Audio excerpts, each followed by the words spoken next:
এই সেই পৃথিবী কাঁপানো আলোকচিত্র যা তোলার পর ফটোগ্রাফার নিজেই আত্মহত্যা করেছিলেন। ছবিতে একটি শকুন বসে আছে কঙ্কালসার এক শিশুর মৃত্যুর অপেক্ষায়, যেন মারা গেলেই সে ঝাঁপিয়ে পড়বে লক্ষ্যবস্তুর উপর। ছবিটি তুলেছিলেন দক্ষিণ আফ্রিকার ফটোগ্রাফার কেভিন কার্টার। 1993 সালের মার্চ মাস। দুর্ভিক্ষপীড়িত সুদান, কোথাও এক ফোঁটা দানা নেই।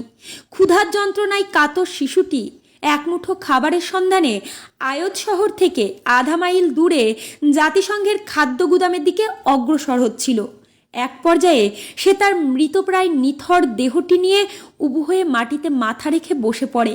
ঠিক তখন পাশ থেকে একটা শকুন লোলুপ দৃষ্টি হেনে শিশুটির মাংস ভক্ষণ করার জন্য প্রতীক্ষা করতে থাকে। এই ছবি দ্য নিউ ইয়র্ক টাইমসে প্রকাশিত হলে বিশ্বজুড়ে তোলপাড় সৃষ্টি হয়। 1994 সালে সেরা ফিচার ফটোগ্রাফির জন্য পুলিৎজার পুরস্কার জিতে নেয় ছবিটি। কিন্তু ফটোগ্রাফার কেভিন কার্টার পুরস্কার জেতার 4 মাসের মাথায় মাত্র 33 বছর বয়সে আত্মহত্যা করে বসেন।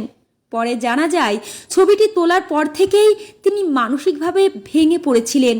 মৃত্যুর আগে ছবিটির বিষয়ে কেভিন কার্টার তার ডায়েরিতে লিখেছিলেন, হে পরম করুণাময়, আমি প্রতিশ্রুতি দিচ্ছি, খাবার তা সে যত খারাপ স্বাদেরই হোক না কেন, আমি সেটা নষ্ট করব না। এমনকি আমার পেটে ক্ষুধা না থাকলেও না। আমি প্রার্থনা করি যেন আমার চারপাশের পৃথিবীর প্রতি আরও সংবেদনশীল হই এবং আমরা আমাদের ভেতরের স্বার্থপরতা এবং সংকীর্ণতা দ্বারা অন্ধ হয়ে না যাই। আমি আরও প্রার্থনা করি তুমি ওই ছোট্ট ছেলেটিকে রক্ষা করবে, পথ দেখাবে, আর ওকে ওর দুঃখ থেকে মুক্তি দেবে।